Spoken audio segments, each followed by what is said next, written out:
नगर निगम election news sponsored by Ratan jewellers, Indira market मंडी। शुभ अवसर के लिए शुद्ध सोने के आभूषण। मुख्यमंत्री ने कुल्लू में स्वास्थ्य विभाग के आवासीय परिसरों का किया लोकार्पण। बोले पर्यटन गतिविधियों को बंद करने का निर्णय लेने की नहीं आवश्यकता। अब 15 अप्रैल को स्कूल खोलने पर लिया जाएगा निर्णय। कोविड-19 की दूसरी लहर के मद्देनजर जिला आपदा प्रबंधन प्राधिकरण की बैठक हुई आयोजित। संक्रमण को फैलने से रोकने और बचाव को लेकर उपयुक्त कदम उठाने के लिए उपायुक्त ने दिए जरूरी दिशा निर्देश। सोलन जिला में वैक्सीन का नया अभियान आरंभ। 45 वर्ष की आयु से ऊपर सबको लग रहा कोरोना का टीका। क्षेत्रीय अस्पताल सोलन में बड़ी संख्या में बेझिझक कोरोना वैक्सीन लगवाने पहुंचे लोग।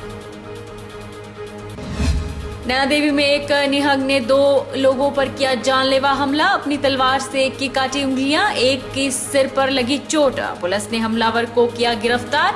मामला हुआ दर्ज। नमस्कार, आप देख रहे हैं HP 24x7। मैं हूं जनीशा। हिमाचल प्रदेश में अब स्कूलों को दोबारा खोलने के बारे में 15 अप्रैल को निर्णय लिया जाएगा। मुख्यमंत्री जयराम ठाकुर ने कहा कि शिक्षा विभाग के साथ मिलकर एक बार फिर से बैठक की जाएगी और स्कूलों को खोलने के बारे में निर्देश भी जारी किए जाएंगे। तब तक कोरोना संक्रमण के बढ़ रहे मामलों को देखते हुए स्कूल कॉलेज बंद कर दिए गए हैं। कुल्लू दौरे पर पहुंचे मुख्यमंत्री जयराम ठाकुर ने ढालपुर के परिधि गृह में स्वास्थ्य विभाग के आवासीय परिसरों का लोकार्पण किया। तो वहीं कोरोना के बढ़ते मामलों को देखकर उन्होंने आमजन से भी आग्रह किया कि वे सरकार के द्वारा जारी निर्देशों का पालन करें। मुख्यमंत्री जयराम ठाकुर ने कहा कि पहले स्कूलों को 4 अप्रैल तक बंद किया गया था, अब इसकी तिथि को बढ़ा दिया गया है। जल्द ही स्कूलों को खोलने के बारे में बैठक भी की जाएगी। वहीं प्रदेश के सीमावर्ती इलाकों में रोजाना बढ़ रहे कोरोना के मामलों को लेकर मुख्यमंत्री ने चिंता व्यक्त की है। मुख्यमंत्री जयराम ठाकुर ने कहा कि हिमाचल प्रदेश के सीमावर्ती इलाकों में कोरोना के मामले लगातार तेजी से बढ़ते जा रहे हैं, जिसके चलते वह नई दिशा निर्देश सरकार के द्वारा जारी किए गए हैं। हालांकि अभी तक लॉकडाउन लगाने के बारे में कोई विचार नहीं किया गया है और न ही किसी तरह की कोई प्रतिबंध लगाए गए हैं, लेकिन इसके बावजूद भी आमजन सचेत रहें और कोरोना से बचाव के नियमों का पालन करें। जो हमारे स्वास्थ्य विभाग के डॉक्टर्स के लिए, डॉक्टर के साथ नर्सेज के लिए टाइप 3, टाइप 4 के जो क्वार्टर्स का है उसका उद्घाटन करने का अवसर प्राप्त हुआ। मैं सभी को बधाई भी देता हूँ और खास तौर से जो हमारे डॉक्टर्स नर्सेज जो है हमारे इस कोविड के संकट में हमारे लिए सेवाएं दे रहे हैं, लोगों की जान बचाने के लिए काम कर रहे हैं, उनके लिए अत्यंत आवश्यक था। उनके लिए ठहरने की व्यवस्था में थोड़ी कमियां थी। उस आज के इस कार्यक्रम के माध्यम से जो भवन इनको जो रेजिडेंसी जो बनकर के तैयार हुए, ये उपलब्ध होने के बाद उनको एक सुविधा मिलेगी। मैं सिर्फ इतना ही कहना चाह रहा हूँ कि अभी फिलहाल जो रिस्ट्रिक्शंस हमने थोड़ी बहुत लगाई है सोशल गैदरिंग पर, सोशल गैदरिंग के साथ साथ मास्क के लिए हमने कहा कि इसके लिए एनफोर्स ज्यादा करिए, जोर से कहिए, आग्रहपूर्वक कहिए उसके लिए। और उसके बाद जो सैनिटाइजर का इस्तेमाल, उसके बाद सोशल डिस्टेंसिंग, इन तमाम सारी बातों को तो हमने कहा ही। स्कूल के लिए अभी तक हमने पहले 4 तारीख तक बंद किए थे, अब हमने अगला निर्णय 15 तारीख तक जो है फिर से बंद का एक निर्णय लिया है, ताकि बच्चों को कम से कम इस कोविड के संक्रमण से बचाया जा सके। जल जीवन मिशन के अंतर्गत भौतिक और वित्तीय प्रगति निधि उपयोग की बेहतर क्षमता में सर्वश्रेष्ठ प्रदर्शन के लिए हिमाचल को देश के 7 राज्यों को आवंटित 464.28 करोड़ रुपए में से सर्वाधिक 221.28 करोड़ रुपए प्रोत्साहन निधि के रूप में प्राप्त हुए हैं। मुख्यमंत्री जयराम ठाकुर ने पंडोह स्थित BBMB विश्राम गृह में जल शक्ति और लोक निर्माण विभाग के अधिकारियों के साथ आयोजित बैठक की अध्यक्षता करते हुए यह जानकारी दी। मुख्यमंत्री जयराम ठाकुर ने कहा कि कोविड-19 महामारी और लॉकडाउन की स्थिति के बावजूद नवंबर 2020 तक जल जीवन मिशन के अंतर्गत 4 किश्तों में प्राप्त धनराशि का खर्च निर्धारित लक्ष्य को पूरा करने में हिमाचल प्रदेश ने देश का पहला राज्य होने का गौरव हासिल किया है। मुख्यमंत्री ने कहा कि जल जीवन मिशन एक सर्वव्यापी जलापूर्ति योजना है, जिसके अंतर्गत प्रदेश के सभी गांवों के घरों में पाइपों से शुद्ध पेयजल उपलब्ध करवाने के लिए सरकार ने योजनाबद्ध तरीके से कार्य किया है। इसके परिणाम स्वरूप प्रदेश के 13 लाख से अधिक घरों में जल कनेक्शन प्रदान कर ग्रामीणों को लाभान्वित किया गया है। प्रदेश के 3 जिलों, 11 खंडों, 825 पंचायतों और 8,346 गांवों को हर घर जल के अंतर्गत लाया गया है। प्रदेश के सभी स्कूलों और आंगनवाड़ियों को इस योजना से जोड़कर पेयजल उपलब्ध करवाया गया है। मंडी नगर निगम के चुनावों को लेकर राजनीतिक पार्टियां पूरे जोर शोर से चुनाव प्रचार में जुट गई हैं और पार्टी प्रत्याशियों के पक्ष में मतदान करने की अपील की जा रही है। वहीं भाजपा की ओर से मुख्यमंत्री जयराम ठाकुर भी चुनावी मैदान में प्रचार के लिए उतर चुके हैं। गुरुवार को मंडी नगर निगम के विभिन्न वार्डों में मुख्यमंत्री ने भाजपा पार्टी प्रत्याशियों के पक्ष में चुनावी प्रचार किया और लोगों से सहयोग मांगा। एक और जहां कोरोना महामारी हिमाचल में अपने पांव पूरी तरह से पसार रही है, वहीं राजनीतिक पार्टियां भी मंडी नगर निगम में पूरे दलबल के साथ रण में कूद चुकी है। नगर निगम के चुनाव जीतना मुख्यमंत्री जयराम ठाकुर की नाक का सवाल बन चुका है। आलम यह हो चुका है कि अब नगर निगम मंडी के चुनाव में आधी सरकार मंडी में ही बैठ चुकी है और लोगों के बीच जा रही है। मुख्यमंत्री जयराम ठाकुर खुद पूरे दिन जहां लोगों के बीच जाकर बीजेपी के प्रत्याशियों के पक्ष में वोट डालने की अपील करते हुए नजर आए, वहीं उनके 3 मंत्री, 9 विधायक और 8 अलग अलग निगमों के चेयरमैन रण में कूदे हुए हैं। इस मौके पर मुख्यमंत्री लोगों से क्या कहते हुए नजर आ रहे हैं, आइए सुनिए। भाइयों बहनों, अब बात से इतनी है कि ये कॉर्पोरेशन हमने बना करके लिए मंडी की लोगों की भावनाओं का सम्मान करना था, उस दृष्टि से हमने आपको बना करके दिया। अब हमारी भी भावनाओं का सम्मान करना ये जिम्मा आपका है।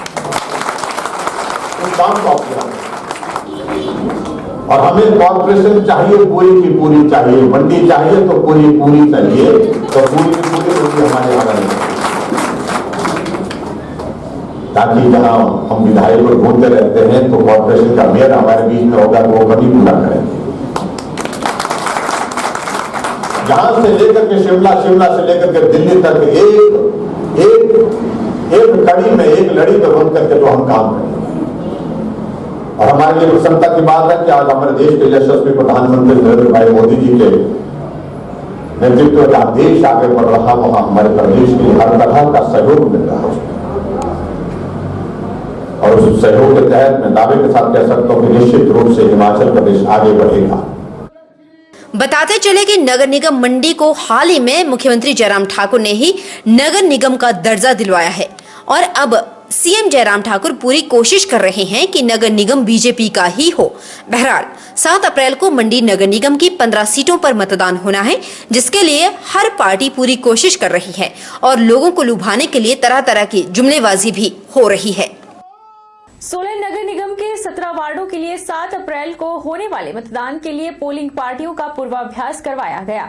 उपमंडलाधिकारी सोलन अजय यादव सहित विशेषज्ञों ने चुनाव ड्यूटी में लगे कर्मचारियों को सौहार्दपूर्ण चुनाव निपटाने बारे जानकारी दी और किस तरह से चुनाव को सफलतापूर्वक करवाया जा सकता है, इस बारे में विस्तृत जानकारी पूर्वाभ्यास के दौरान दी गई। सोलन नगर निगम में कुल 17 वार्ड हैं, जिसमें करीब 36,000 मतदाता 60 प्रत्याशियों के भाग्य का फैसला करेंगे, जिसके लिए निर्वाचन विभाग ने लगभग सभी तैयारियां पूरी कर ली है। दूसरे पूर्वाभ्यास के दौरान चुनाव को सफलतापूर्वक करवाने बारे कर्मचारियों को प्रशिक्षण दिया गया। उपमंडलाधिकारी अजय यादव ने बताया कि 7 अप्रैल को होने जा रहे मतदान के लिए 17 वार्डों में 36 मतदान केंद्र बनाए गए हैं, जिसमें 144 कर्मचारी चुनावों को संपन्न करवाएंगे। उन्होंने कहा कि कोविड की स्थिति को भांपते हुए उन्होंने अतिरिक्त कर्मचारियों को भी तैयार रखा है। कुल 200 कर्मचारियों की ड्यूटी लगाई गई है। कोरोना के कारण किसी कर्मचारी की वजह से चुनाव में बाधा न पड़े, इसके लिए अतिरिक्त कर्मचारियों की नियुक्ति कर रखी है। नगर निगम सोलन में टोटल 17 वार्ड है और टोटल पोलिंग स्टेशन 36 है और एक पोलिंग स्टेशन में 4 जो पोलिंग पार्टियां जाती है उसमें 4 सदस्य होते हैं, एक प्रिसाइडिंग अफसर होते हैं, 3 उनके सपोर्ट में होते हैं पोलिंग पार्टीज। तो टोटल करीब हमने जो 144 लोगों की ज़रूरत पड़ेगी हमें 36 पोलिंग स्टेशन पे। उसके चूँकि कोविड का टाइम चल रहा है, इसलिए हमने कुछ बफर में भी और एडिशनल स्टाफ को बुलाया हुआ इन केस कभी किसी को कुछ ऐसी खबर आती है कि उनको कोई फीवर हो गया या कोविड का कोई इश्यू आ गया, तो एडिशनल भी काफ़ी लोग आए हुए हैं। तो आज दूसरी रिहर्सल है जो कि मुख्य रिहर्सल है। आज इनको पूरी पोलिंग प्रक्रिया के बारे में बताई जाएगी, क्या क्या उनकी रिस्पॉन्सिबिलिटी है, क्या क्या उनकी ड्यूटी है, उसको डिटेल में बताया जाएगा। मास्टर ट्रेनर है वो ट्रेनिंग दे रहे हैं। नैना देवी के समीपवर्ती गांव मरियाली में एक निहक द्वारा 2 लोगों पर जानलेवा हमला करने का मामला सामने आया है। घटना पिछले शाम की है। हमले में दोनों घायलों का नैना देवी के सिविल अस्पताल घुमांदल में इलाज किया जा रहा है और उन्हें बाद में आनंदपुर में रेफर कर दिया गया। उधर पुलिस ने हमलावर को गिरफ्तार कर उसके खिलाफ धारा 307 के अंतर्गत मामला दर्ज कर लिया है। एक निहंग जो कि मंडियाली गांव में नैना देवी कोलावाला टोबा सड़क में जा रहा था और सड़क पर आ रहे मंडियाले गांव का निवासी बलवीर अपनी मोटरसाइकिल पर जा रहा था।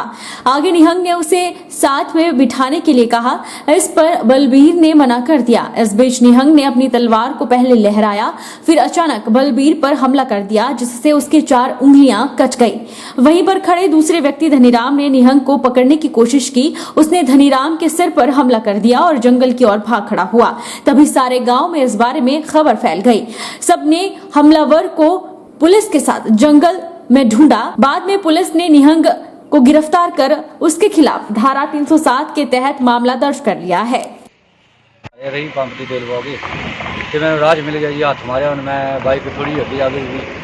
फिर मेरे बाइक खड़ी मैं करनी थी, उतनी देर उन्होंने पहले डंडा चक्या था। फिर मैं तो इधर रखे ध्यान भी डंडे के को उन्नी देर उन्होंने कृपान कढ़ी जी, उपर से मार लगे सिर च। मैं जिदा हाथ उपर करे जी इदा, बस उस हिसाब ਨਾਲ ਗੁੱਟੀਆਂ ਕੱਟ ਗਈ। किन्नी गोली कटियां जी? ਇਹ 4 ਕੱਟ ਗਈ। 4 गोली कटियां। ਤੇ ਹੁਣ ਕਿੱਥੇ ਹੈਗਾ ਨਾਗਾ? ਉਹਦਾ ਤਾਂ ਪਤਾ नहीं थाने होना जी। जिस व्यक्ति ने हमला किया है उसने एक व्यक्ति के हाथ पर तथा दूसरे व्यक्ति के सिर पर हमला किया था। तो इस पे जो है 307 अटेम्प्ट टू मर्डर इसके तहत जो है एफआईआर दर्ज की जा चुकी है और तुरंत कार्रवाई करते हुए थाना कोर्ट के एसएचओ तथा उनकी टीम ने जो इस अपराध में व्यक्ति है उसको अरेस्ट कर लिया है और आगामी कार्रवाई जो है उसका पता वेरीफाई कर रहे हैं, नाम और पता, क्योंकि उसके पास कोई भी डॉक्यूमेंट अवेलेबल नहीं है। तो डिटेन कर लिया गया है और आगे कार्रवाई की जाएगी। वक्त तो चला है छोटे से ब्रेक का। ब्रेक के उस पार फौरन लौटेंगे, आप बन रहिए हमारे साथ।